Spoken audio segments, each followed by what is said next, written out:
And welcome back. Of course, we're having a conversation about the events of Ferguson, Missouri. These are things that, while it happened in one state, it's being discussed around the country, including here in Middle Tennessee. And we have with us four women who created a group called three women, excuse me, Brown Justice Chasers. Brittany Watson, Ebony Hunt, and Shanka Ann Randall all went to Missouri once they saw the news reports of what was happening there. Thank you, first of all, for being on the show today. But let's talk just a little bit, and I don't know who wants to start, but I want to just talk a little bit about what prompted you, once you saw the news reports coming out of Missouri, what prompted you to go down and participate and even protest to make sure that your voice was heard? Well, I went because I have a little brother who was racially profiled earlier this year, so it just really hit home with me, and I just thought it was the right thing to do. Talk about what happened. What do you mean, racially profiled? He was stopped. Him and a friend were stopped by a cop, and the cop said that they were trespassing, that they were drunk, and that his friend resisted arrest. There was an off-duty cop who saw the whole thing, so it was thrown out in court. Wow. But if the off-duty cop wouldn't have been there, who knows what would have happened? He could have easily been Mike Brown. What about you all? What about others? Well, for me, I have custody of my brother, my little brother and my little sister. And so he's 6 years old. And so it just really made me look towards the future to wonder, what is it going to be like when he walks outside or when he goes to the store? Am I going to have to worry about him not making it back home? So it hit home, so I called my friends, and we just discussed everything that was going on in Ferguson, and we knew that we had to take immediate action just to get there and just be the voice of the youth, or be the voice of the future. Found it interesting because before we came back from break, you all said we also wanted to make sure people saw the real protests that were going on. Often we see the news reports and we see some of the video that shows the violence that was happening during the protests, but you all wanted to make sure you showed the peaceful side. Shanka Ann, talk a little bit about that. So we went down there with the knowledge that there were a lot of things being shown negatively, like the looting or the quick trip burning, and those were the things that we had saw, but we knew from previous protests in Nashville and surrounding areas that we were participating in that those weren't necessarily the only actions that were occurring. And we had people on the ground who, when we got to St. Louis, helped us and navigated us through the different things going on. But we wanted to show the world that type of activity that was happening, and we did successfully. What was the experience like? What did you feel once you got on the ground there in Missouri? Were you afraid? Were you, of course, upset because of the situation at hand, right, that led you there? But what was it like? I felt very loved. It was a different type of love than we received in Nashville. Everybody was very united. They fed us, they gave us water, people gave us a place to stay. Everybody was very welcoming and supportive. I can say for me, I wasn't scared. I did feel loved, but I also felt like I wasn't in the U.S. So we arrived on a Sunday night, and there were police out there armored in military gear. So it seemed as though we were somewhere else. It seemed like we weren't actually living this. It was almost like something you would see on TV. We see tear gas being thrown at us, and we have to run and take cover. And then we see policemen with assault rifles pointed at us and saying negative slurs and racial slurs, and we are confused because we didn't know this was going to happen. Right. You didn't realize what the situation was really like down there. Right. And I was more so observant because anything could happen at any time. And so we had to be aware. We were at a survival state of consciousness. And like I was saying, anything could happen at any time. And we had masks. Like, we dressed professionally during protests, but at nighttime we had to put on running shoes and we had to put on masks on our face. And the police didn't care that we went to Tennessee State University or who we know internationally. They just saw us as a black person that was in the streets. And if it looked offensive and that we could possibly hurt them, they would instantly attack us.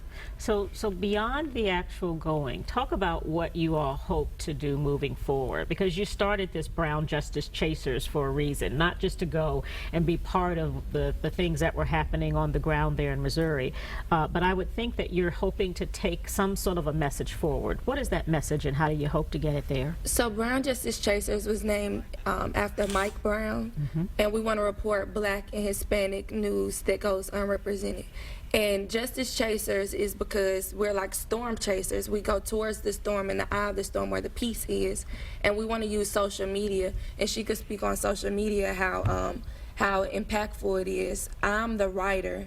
She's the new the social media person, and she's the speaker for our group. Yes. I gained like 3,000 followers on Instagram because people just wanted to see what was going on. So my main focus when I got there is just keep recording. So I would record and instantly post the videos. And then people just started realizing like, hey, I'm watching the news, but I'm looking on your page and this happened 10 minutes ago, but on the news, this is what they're showing. So it just wakes people up to what's really going on. Did you find anybody looking at your strange while you were taking that video? Did you? No, actually a lot of people had cameras. Right. A lot of people were recording. Right. And as you continue to tell these stories, you're writing these stories, you're capturing history in the making, some would say. What do you hope your message is?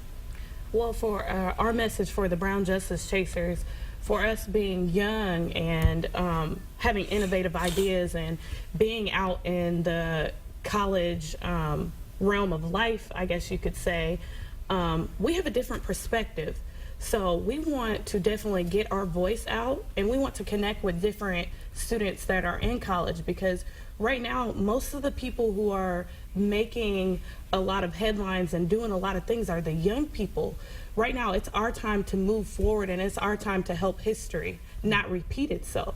So if we can do that and we can move forward, then there will be a lesson learned, and then we will not go back to pre-civil rights. That's our main goal. We're past civil rights, but once you look at pictures and once you see these videos, are we really past?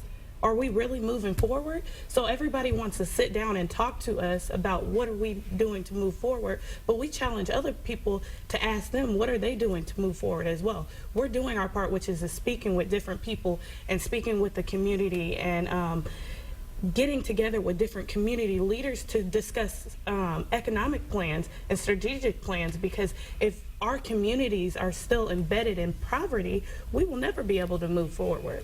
It's interesting, and you want to piggyback on that, because I see that you're kind of in agreement, strong agreement actually. Yeah, definitely. I just agree with what she was saying. We've heard these voices too before. Dr. Mitchell was earlier in the show, Dr. Lawson on the package that we ran at the beginning of the show talking about this plan. You're saying that same message here.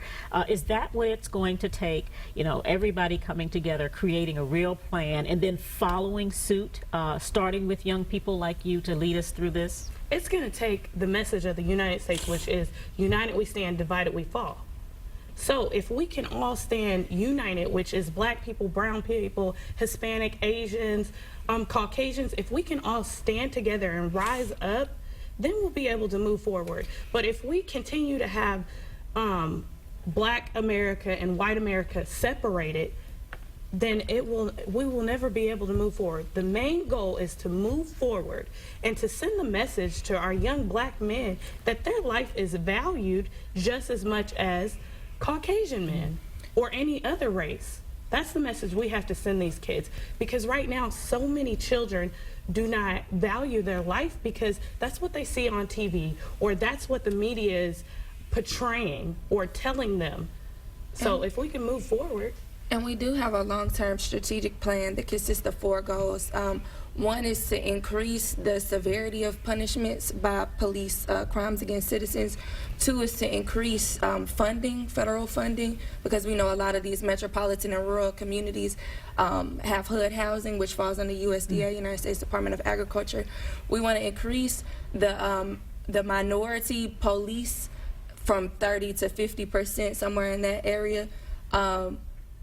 In minority majority communities, and we want to create legal education programs and institutions that already exist, the schools and the libraries. Well, Brown Justice Chasers, you all are off to a terrific start. Thank you so much for carrying the torch. We appreciate you being here. And thank you for joining us. We will see you again next time.